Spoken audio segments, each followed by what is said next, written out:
ध्यान दीजिएगा। शिव महापुराण का एक बड़ा सुंदर वर्णन है। हरि वर्मा नाम के एक बड़े अच्छे एक सेठ हुए, भगवान शिव के परम उपासक थे और भगवान शंकर की विरल भक्ति में दिन रात डूबे रहते थे।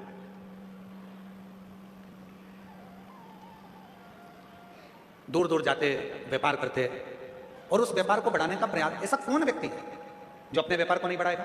ऐसा कौन व्यक्ति है जो अपने घर को नहीं बढ़ाएगा? ऐसा कौन व्यक्ति है जो अपने व्यवसाय को, अपनी नौकरी में तरक्की नहीं चाहेगा? एक साधारण सा व्यक्ति है, वो भी ये सोचता है कि आने वाले समय में मुझे अच्छा पद मिले, प्रतिष्ठा मिले, मेरा पद बढ़े, मेरी कुर्सी बढ़े, मेरी प्रतिष्ठा बढ़े, मुझे भी कोई अच्छे और स्टार लगे। हर व्यक्ति ये चाहता है, मेरा व्यापार बढ़े, मेरा व्यवसाय बढ़े, मेरा मकान बढ़े, हर व्यक्ति ये चाहता है।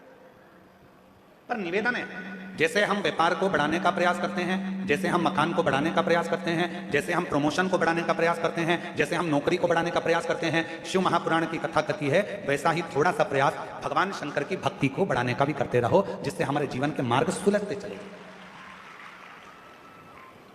अब हरि वर्मा एक ऐसा सेठ जो भगवान शिव का उपासक भी था, सत्कर्म भी करता था, अच्छा कार्य भी करता था, पर अच्छे कार्य को करते करते करते करते समय बीतते बीतते निकल गया। और महाराज, उनका एक पुत्र था और वो पुत्र हरि वर्मा का, उसका नाम था बंसी।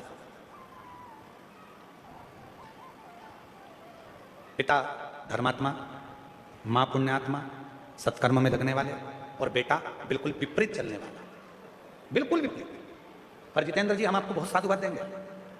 आज आपके आर्यन बेटा हमको लेकर आ रहे थे, तो उनका हमने ड्रेसअप देखा, तो हमने कहा कि बेटा, ये तो ड्रेस एक विद्वान पंडित का होता है, और तुमने जो ड्रेस धारण करी है, तो वो कहते हैं कि हमारे मम्मी पापा को हम ये पहनते हैं ना गुरुजी, धोती लपेटते हैं या धोती बांधते हैं, तो उनको अच्छा लगता है, इसलिए हमने ये ड्रेस धारण करी। हम आपको धन्यवाद देते हैं कि अपने बच्चों में आपने ये संस्कार दिए कि सनातन धर्म की पोशाक क्या होना चाहिए, सनातन धर्म का स्वरूप क्या होना चाहिए, उसके लिए हम आपको धन्यवाद दें। बहुत बहुत साधुवाद।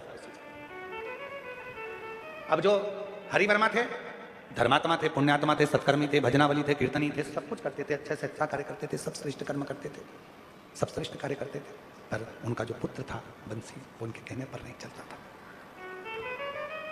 पिताजी कहते थे कि ये कार्य करो, वो करता नहीं। पिताजी कहते थे इस कार्य को करो, वो करता नहीं, उस कार्य को करता ही नहीं। शंभो करने को या तो नहीं होता। महाराज,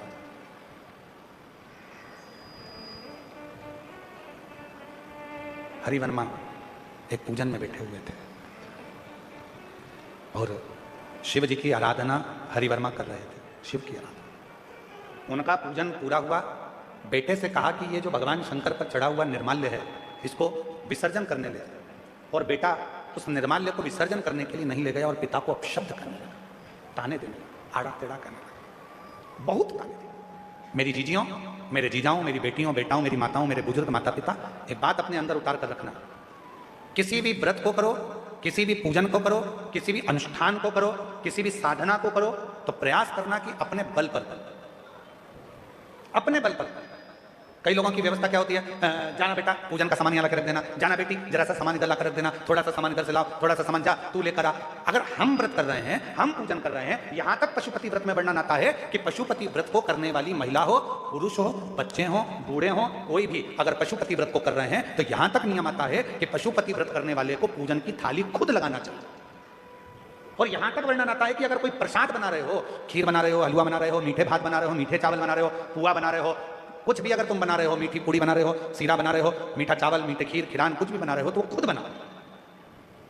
प्रयास यहां तक, उसका फल मिलता है।